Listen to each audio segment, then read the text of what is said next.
आज समाज कल्याण विभागामध्ये एक आढावा बैठक घेतली।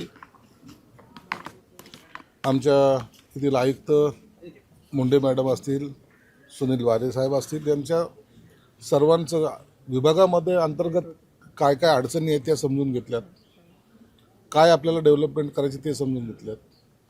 आता 1 जानेवारीला भीमा कोरेगावचा प्रश्न आहे, त्या संदर्भात काय सूचना त्यांना दिलेल्या आहेत। आयुक्तांना सुद्धा जे माटेगावला आम्हाला अण्णाभाऊ साठेचं स्मारक तयार करायचं आहे, ती प्रोसेस आम्ही पूर्ण केलेली आहे। त्याचं प्रेझेंटेशन आता झालेलं आहे। या आयुक्तालयाचं कार्यालय त्याच्यातसुद्धा टेंडर पुढच्या आठवड्यात निघणार आहे। आणि काही हॉस्टेल्स आहेत, त्या हॉस्टेलचा उद्घाटनाचा कार्यक्रम त्याचं एक लाईनअप केलेला आहे। पुन्हा विद्यार्थ्यांना आणखीन काय आपल्याला सवलत देता येईल किंवा आणखीन काय त्याच्यामध्ये वाढ करता येईल, शासनाचे झालेले निर्णय, अॅट्रॉसिटीच्या संदर्भात जो काही शासनाचा मोठा निर्णय झाला आहे 889 लोकांना नोकरी सामावून घेण्याचा, त्यांच्या संदर्भामध्ये काय काय माहिती आपल्याकडे प्राप्त झाली किंवा कुणाकुणाचे अर्ज आले, या सर्व बाबीवर आता चर्चा झालेली आहे। आणि मला वाटतं एक पॉझिटिव्ह मीटिंग झालेली आहे। अधिकाऱ्यांचं आमचं काम एक चांगल्या पद्धतीने सुरू आहे। त्याचा थोडा समाज कल्याण खातं बदललेलं मला पाहायला मिळालं। सर, वर्षपूर्ती झाली आहे सरकारला, अमोल मेटकरींनी शुभेच्छा दिल्यात। ते म्हणतात की देवेंद्र पर्व संपल्यानंतर अजित पर्व सुरू होणार आहे आणि शिंदे साहेबांना चिमटा काढलाय आमदार अमोल मेटकरी। कोणतंही पर्व चालू द्या, कोणतंही पर्व येऊ द्या, सर्वसामान्य माणसाचे कामं झाले पाहिजे, तेवढं फक्त ध्यान घ्या। टार्गेट आपल्याला एकच करायचं की आपला शेतकरी, आपला कामगार, आपला उद्योगपती असेल, आपला व्यापारी असेल, या सर्वांच्या चेहऱ्यावर आनंद दिसेल या पद्धतीने काम करा। पर्व संपून माणसाच्या जीवनात जर परिवर्तन होत असेल तर कधी पर्व आणायचं हे ज्याचं त्यांनी ठरवलं पाहिजे। मंगलप्रभात 14 तारखेला मंगलप्रभात लोढा म्हणतात की भाजप हे देवामय भाऊ आहे आणि सगळे पक्ष हे देवाभाऊंचंच ऐकतात। असं काय आहे का? चालवतात देवाभाऊ, सगळे पक्ष चालवतात। जो महाराष्ट्राचा मुख्यमंत्री असतात तेच सर्वजण सरकार चालवत असतं, मुख्यमंत्र्याचा अधिकार तेवढा असतो। आणि आमच्यासारखीची भूमिका ही त्यांना सपोर्टिंग असते। आम्ही मंत्रिमंडळातले त्यांचे सहकारी आहोत। आता एखाद्या पक्षाच्या नेत्यांबद्दल काय बोलायचं हे त्या पक्षाच्या कार्यकर्त्याचं तो मत असू शकतं, परंतु आम्ही एकमेकाच्या सहकार्याने हे महायुतीचं सरकार चांगल्या पद्धतीने चालवतोय। आणि त्याच्यामध्ये मुख्यमंत्री साहेबाला सुद्धा माहिती आहे की सर्वांचा अत्यंत चांगल्या प्रकारचा सहभाग आहे। म्हणून हे वर्ष पूर्ण होत असताना सर्वांनी केलेलं त्यातलं त्यात योगदान हे महत्त्वाचं मानलं जातं। उद्धव ठाकरे 14 तारखेला दिल्लीला जाणार आहेत खरगेंची भेट घ्यायला। महाविकास आघाडी किंवा काँग्रेस मुंबई महापालिकेच्या अनुषंगानं एकत्र लढण्याबाबत ज्या चर्चा सुरू आहे किंवा काँग्रेसची नकारात्मक भूमिका आहे, त्या दृष्टीनं ही भेट घेतली जाणार आहे असं समजतं।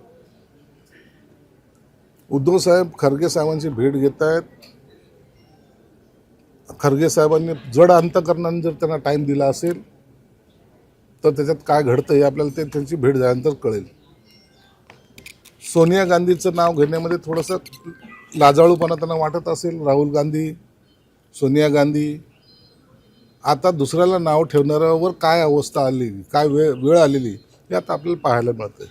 रवींद्र चव्हाण म्हणतात की जो कोकणातला वाद आहे तो वाद सगळा मिटलाय, असं वाटतंय का तुम्हाला?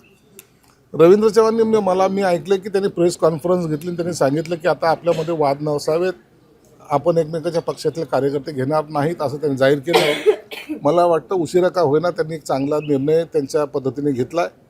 आणि हीच भूमिका माननीय मुख्यमंत्री आणि उपमुख्यमंत्र्याची होती आणि त्या अनुषंगानेच आपण काम केलं पाहिजे। नसता नगरपालिकेमध्ये जो काय गोंधळ झाला त्या गोंधळाचा पुन्हा मोठा गोंधळ हा महानगरपालिकेच्या निवडणुकीमध्ये होऊ शकतो। नगरपालिकेच्या अनुषंगानं नारायण राणेंची दोन्ही मुलं, एक तुमच्या पक्षात एक भाजपमधून, एकमेकांशी भांडताना दिसत आहेत। विरोधकांकडून आरोप केला जातो की ही नुरा कुस्ती ठरवून केलं जातंय सगळं।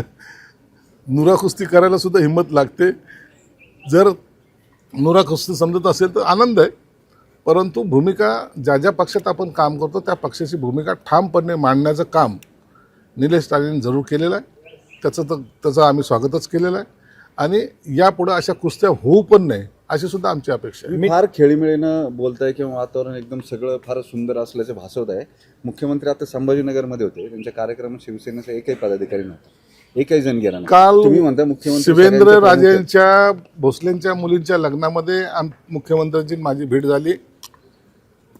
सगळेजण आम्ही त्या लग्नामध्ये होतो आणि मुख्यमंत्र्यांना मी सांगून त्यांची परमिशन घेऊन त्यांना स्पष्टपणे सांगितलं, साहेब मला आज पुण्याला यावं लागेल आणि उद्या 6 डिसेंबरचा कार्यक्रम असल्यामुळे मला मुंबईकडे जायचं आहे, तर तुमच्या परवानगीने मी उद्याच्या कार्यक्रमाला हजर राहणार नाही असं मी त्यांना विनंती केली आणि त्यांनी मान्यता दिलेली. म्हणून आमच्यामध्ये पडद्याआड काही गोष्टी जे चालत असतात ना, त्या सगळ्या तुमच्यासमोर उघड करणं मला योग्य वाटत तुमच्या नाही. म्हणून व्यतिरिक्त तुम्हाला परवानगी दिली, तुमच्या व्यतिरिक्त जे संभाजीनगरमधले शिवसेनेचे नेते आहेत त्यांनाही मुख्यमंत्र्यांचं स्टेज काही दिसलं नाही. असं काही नसतं. ते मुख्यमंत्री दिसलं नाही स्टेजवर. ते दिसले नसेल, काही कारणं असू शकतील, परंतु आमच्यामध्ये कुठलाही वाद नाही आहे, कुठेही आमचा म्हणजे भांडणाचं काहीतरी मूड आहे असं समजण्याचं काही कारण नाही. वर्षपूर्ती निमित्ताने ह्या सगळ्या जे काय वादविवाद झालेले आहेत त्याच्यावरती अमोल मिटकरींचं असं म्हणणं आहे की अजित पवार कधी रुसत नाहीत, काय नाही, ते बारामतीला जात नाहीत, म्हणजे शिंदे साहेबांना वारंवार चिमटे काढलेत मिटकरी. अरे अजित पवार का रुसत नाही त्याचे कारण मिटकरी सांगू शकतील ना. ज्या पक्षाचा नेता असं का करतो किंवा करत नाही त्याचे कारण त्याचा नेता सांगतोय. शिंदे साहेब जर नाराज असेल किंवा बोलत नसतील त्याचं कारण मी सांगू शकेल. म्हणून अमोल मिटकरींनी जे सांगितलंय त्याची कारणंसुद्धा त्यांना विचारा, म्हणजे ते स्पष्टपणे जर बोलले तर त्यांच्याही लक्षात येईल की आपण खरं बोललो.